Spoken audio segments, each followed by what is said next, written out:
اس پارے کے 3 حصے ہیں: سورہ کہف کا بقیہ حصہ، سورہ مریم اور سورہ طٰہٰ کا مکمل۔ سورہ کہف کے بقیہ حصے میں 2 اہم باتیں بیان ہوئی ہیں۔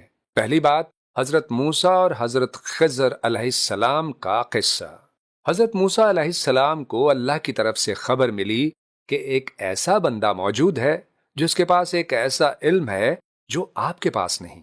آپ ان کی تلاش میں نکل پڑے اور آخر کار حضرت خضر علیہ السلام سے ملاقات ہو گئی۔ پھر 3 عجیب واقعات پیش آئے۔ پہلا واقعہ، حضرت خضر علیہ السلام نے کشتی کا تختہ توڑ دیا، حالانکہ اس کا مالک ایک غریب شخص تھا۔ بعد میں بتایا کہ آگے ایک ظالم بادشاہ صحیح سالم کشتیاں چھین لیتا تھا۔ دوسرا واقعہ، حضرت خضر علیہ السلام نے ایک بچے کو قتل کر دیا۔ بعد میں بتایا کہ یہ بچہ بڑا ہو کر اپنے والدین کے ایمان کے لیے خطرہ بن جاتا۔ تیسرا واقعہ، ایک بستی والوں نے ان کی مہمان نوازی تک نہ کی، مگر حضرت خضر علیہ السلام نے وہاں ایک گرتی ہوئی دیوار بنا دی۔ وجہ یہ تھی کہ اس دیوار کے نیچے 2 یتیم بچوں کا خزانہ تھا جو ان کے بالغ ہونے تک محفوظ رہنا ضروری تھا۔ دوسری بات، ذوالقرنین کا قصہ۔ ذوالقرنین ایک طاقتور اور عادل بادشاہ تھے۔ وہ ایک مظلوم قوم کے پاس پہنچے جو یاجوج ماجوج کے ظلم کا شکار تھی۔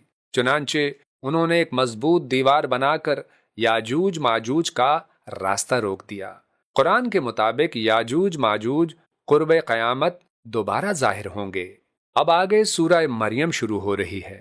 سورہ مریم میں تقریباً 11 انبیاء کرام علیہم السلام کا ذکر ہے۔ تفصیل کے ساتھ ذکر ہونے والے 3 انبیاء کرام: نمبر 1، حضرت یحییٰ علیہ السلام کی ولادت۔ اللہ تعالیٰ نے حضرت زکریا علیہ السلام کو بڑھاپے میں بیٹا عطا فرمایا اور اسے نبوت سے نوازا۔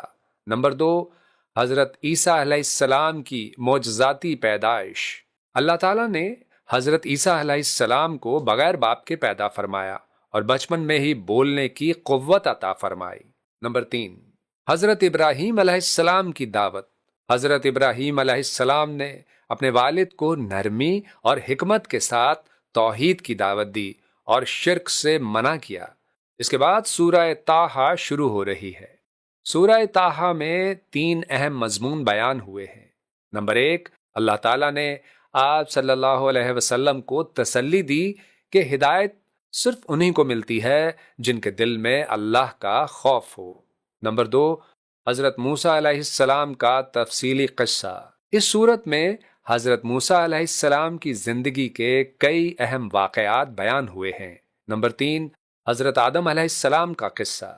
اللہ تعالیٰ نے حضرت آدم علیہ السلام کو پیدا کیا، فرشتوں نے سجدہ کیا مگر شیطان نے انکار کیا۔